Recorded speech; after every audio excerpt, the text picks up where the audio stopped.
Hello, TheoTraders. This is Doc Severson coming to you with the evening report for Thursday, May 5th. Let's start out with the S&P 500. What is going on here? Now, remember a couple of weeks ago, as the price was coming up to 2,100, we were saying, hey, something's got to give. Something's got to give. This can't keep continuing to go up, and finally something did give as the price has been coming down sort of softly here. But I'll be honest, what this is reminding me of is the old 2013 moves again, because what we're seeing back then was the price drifting very slowly back and then exploding higher from here. Drifting very slowly back, exploding higher. This was the first time I'd ever seen price actually do it this way. Usually what we have is we have a quiet upside grind higher, and then we'd see the window open up and the price drop out and then build itself back up like that. So this is the first time I had ever seen price action with the rallies actually being much more violent and stronger than the actual corrections to the downside.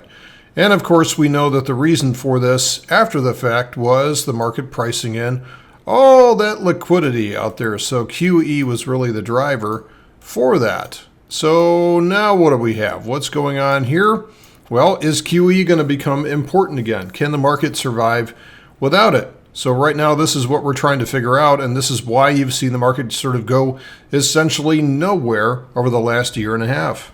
So some of this puzzle will be answered tomorrow as we get the jobs report. Can this economy function on its own, or does it require more stimulus? So right now, the number that's sitting out there is about 200,000. So keep in mind that with 200,000, if we see something as large as maybe 250 or 280,000, actually that would be negative for the market, because what that means is that the economy is starting to lift off on its own and no longer requires extraordinary accommodation. But if we see something that's lower than this, then actually that might be surprisingly.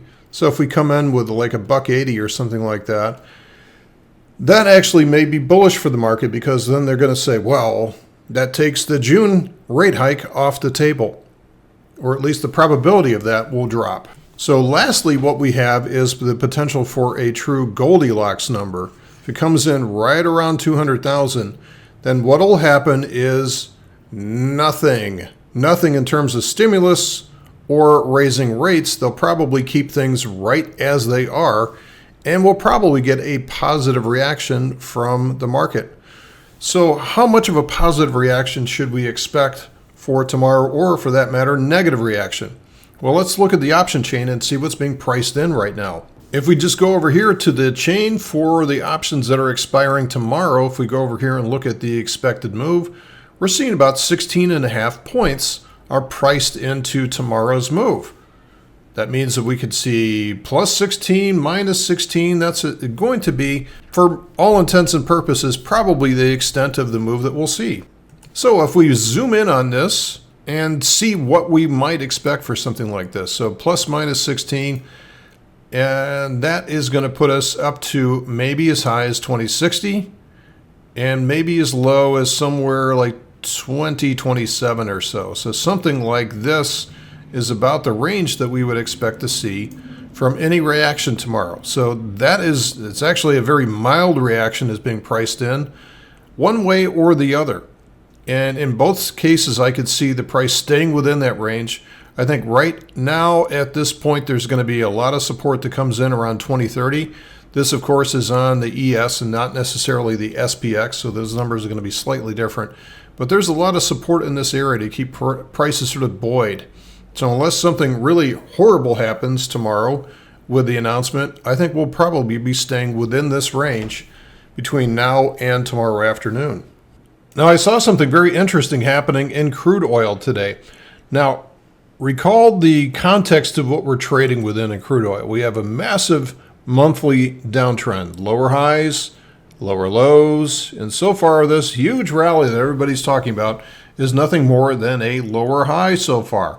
This thing has a long way to go before it's going to be in a major uptrend again. So Everybody sees the move from 26 up to 46 and gets all excited about that, but it can just as easily drop again with another lower low, or at least a higher low. So that's kind of what I'm anticipating here, is I very much doubt that we're just going to see the price reverse and do something like this. Anything can happen, but it's extremely unlikely for that to happen without some form of serious higher low setting up. And so what I saw today was interesting from the perspective that reversals start from the inside out. They start from the smaller time frames and they propagate upwards on there. And so what we saw today, and I don't recall what this candlestick is actually called in terms of the formation. If this was at the top of the price, this would be a shooting star.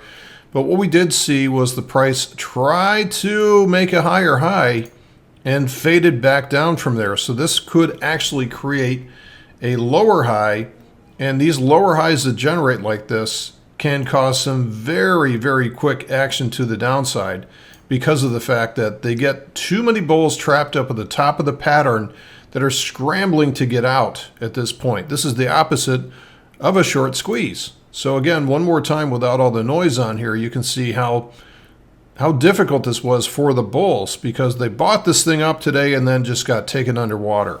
So watch this carefully. If this goes in sympathy with the move from the S&P, this could actually expand the range beyond the 16 handles tomorrow that we're expecting. So if you think about it, really the crude oil, in this case the CL contract, is happening with the same problems as the S&P 500. They both hit a relative high and they've got nowhere to go without some form of significant higher low. So in both cases, whether it's this chart or whether it's the S&P that we're looking at, both of these to some degree have got to form some type of a panic higher low and perhaps take one step back.